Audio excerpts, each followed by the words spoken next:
Minha diretoria, a crise no Cruzeiro continua, o Cruzeiro não consegue os resultados, o Diniz ainda não venceu, a coisa não tá boa, mas a coisa não tá boa já há algum tempo. E isso tem uma relação muito clara com um acontecimento. Basta você olhar a cronologia das coisas e você vai ter a resposta absolutamente na sua cara. Um áudio foi vazado do presidente do Cruzeiro dizendo pro treinador, ou sobre o treinador, de que ele deveria usar os reforços que eles contrataram.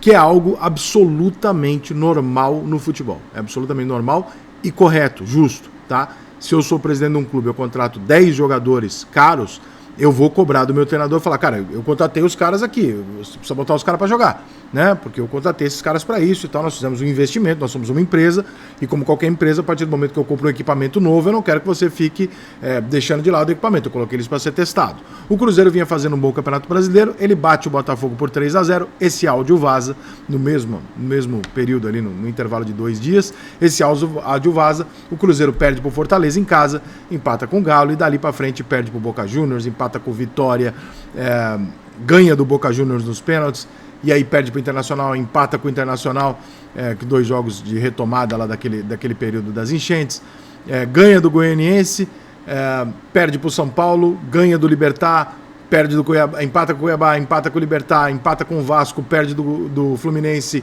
empata com o Bahia, empata com o Lanús, ou seja, as vitórias desapareceram. Acreditar que isso é uma coincidência seria uma dose de pureza razoável. O que dá para se imaginar? Que o Cruzeiro estava se ajeitando e jogando um futebol muito aceitável com o time que ele tinha, começam a vir reforços e vem muitos reforços. Esses muitos reforços vão entrando no time à medida que eles podem entrar ou não. O que a gente tem de bastidor dessa história? Que obviamente gerou um desconforto no elenco. Você saber que tem uma ordem de cima para baixo e que não necessariamente talvez o jogador esteja perdendo a vaga por condição técnica. E isso na cabeça do jogador que perde a vaga, ele nunca perdeu porque ele tá pior, mesmo se ele estiver. Ele sempre perdeu por causa de alguma sacanagem ou de algum porém. Quando você tem um áudio para validar essa tua tese, você cria um ambiente não muito agradável. Eu não tenho nenhuma informação de que o ambiente no Cruzeiro seja ruim. A informação que eu tenho é que se perdeu um pouco a hierarquia. Que tem uma série de pessoas ali falando, cara, mesmo se eu correr eu não vou jogar, ou quem estava jogando eu estava bem e eu perdi a posição, ou quem foi contratado falou, pô, mas eu tenho que jogar, porque o próprio presidente já disse isso, deu uma desautorizada no treinador, que acaba prejudicando o treinador perante os comandados dele, e tudo isso que eu estou falando é natural, é do futebol, mas isso não poderia ter ido a público.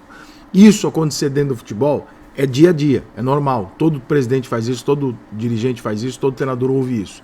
Mas publicamente, ou seja, esse áudio ter vazado gerou um desconforto do cacete. E pode ser, e provavelmente não é por acaso, que o Cruzeiro não consegue jogar e ganhar os seus jogos com naturalidade desde então. Chega o Diniz é um treinador de longo prazo, de médio e longo prazo. Sendo assim, é um pouco de pureza acreditar que o Diniz ia chegar a implementar o estilo de jogo dele, num elenco que tem problemas, num time que começou a perder de repente e que não conseguiu mais se adaptar. Perder não, empatar, né? O Cruzeiro deixou de ganhar jogos, ele empata muito. Mas é um time que não rende mais o que rendia e que o Diniz vai implementar o sistema de jogo dele em semanas, de acordo com tudo isso, em meio a decisões e disputa de vaga de Libertadores e tal. Cara, qualquer tipo de discussão ou boato, como esses que a gente tá lendo na mídia, de uma possível demissão do Fernando Diniz, é uma puta de uma sacanagem. Porque você sabe que você contratou um treinador de projeto de médio e longo prazo. Se você pegar esse cara e você tirar o cara em 10, 15 jogos, porque a coisa não tá rolando, ou tá rolando igual estava com o anterior, significa talvez que não seja necessariamente a mão de um treinador um esquema tático. Significa que tem alguma coisa ali dentro que tá dando problema e que talvez na troca de temporada o treinador e a diretoria, provavelmente o Matos e o Diniz, vão sentar, conversar e falar, esse aqui precisam sair para que esse ambiente, para que as coisas voltem a fluir. E eu repito, não é que o ambiente entre os jogadores seja ruim, não é isso que eu sei, pode até ser, mas não é isso que eu sei. O que eu sei é que aquele áudio deu problema, aquele áudio deu merda. O Seabra não gostou, obviamente o treinador que tá chegando também fica meio assim de falar, porra, todo mundo sabe agora que eu tenho um presidente me pedindo para escalar os jogadores e tal, que infelizmente é aquela dose de hipocrisia ou desconhecimento que eu sempre falo, que é o que fica entre o fato no futebol e aquilo que assusta a imprensa mediaticamente ou que ela quer levar pro torcedor como susto para gerar clique. Me lembro muito de um jogo Palmeiras e Corinthians onde pegaram um áudio gravaram covardemente, né? Porque aquilo que não é para ir pro ar não é para ir pro ar, o que você fala em off é off, não é para você. Se é off não é para ir pro ar, porra, não é o que você diria nas câmeras, e nenhum ser humano do mundo diz nas câmeras a mesma coisa que diz de fora. Tudo que você diz, você diz de uma outra maneira, num outro tom, por uma questão de responsabilidade. O Filipão é pego num áudio, numa véspera de um Palmeiras e Corinthians, dizendo pros caras, se tiver que cuspir, tem que cuspir, dar cotovelada, eu não me lembro exatamente os termos, mas alguma coisa do tipo, tem que bater, tem que dar cotovelada, isso aqui é Palmeiras e Corinthians e tal, que é a preleção de todo treinador no clássico, sempre foi, né? E aí a imprensa faz daqui, nossa, o Filipão está mandando bater e tal, faz aquele escândalo absolutamente de quem desconhece um ambiente de futebol, porque qualquer pessoa que conhecer não vai fazer esse escândalo porque está fazendo papel de idiota. E aí você gera esse tipo de coisa. Então, nesse caso do presidente do Cruzeiro, tem, é claro, a novidade de você falar, mas será que isso aqui é certo ou errado? Mas é assim que funciona. Não adianta a gente querer ficar camuflando uma situação por uma ética, entre aspas, que ela não existe. O dono é o cara que paga, é o cara que toma as decisões. E o cara que toma as decisões fala com os subordinados dele. Ah, mas o treinador tem que ter absoluto. Não, não tem, irmão, desculpa. Pode ser até que na tese tenha.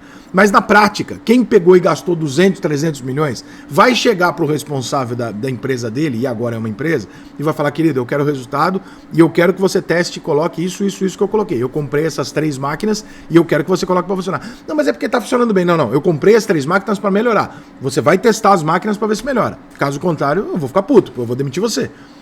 É assim que a banda toca. E no futebol nunca foi diferente. Especialmente quando você tem dirigentes que ou entendem ou acham que entendem de futebol. Eu não sei qual é o caso do Pedrinho, se ele entende ou se ele acha. Realmente eu não conheço ele pessoalmente para dizer isso. Mas é o natural de um processo comum no futebol que existe desde que o mundo é mundo, vai existir sempre e está certo. Está certo. Como eu acho, por exemplo, que o presidente de São Paulo tem que chegar pro treinador, chamar ele de canto e falar, querido, vem cá.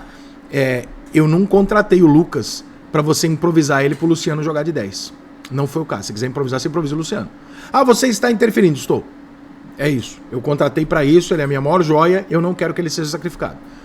É uma interferência que você pode achar justa ou injusta, vai de cada um, mas ela acontece no futebol. Eu não acho injusta. Eu acho que você não pode impor decisões técnicas subjetivas, mas eu acho que você pode mostrar e deixar claro pro cara o seguinte, olha, eu comprei para você usar. Eu trouxe esse aqui tem que jogar.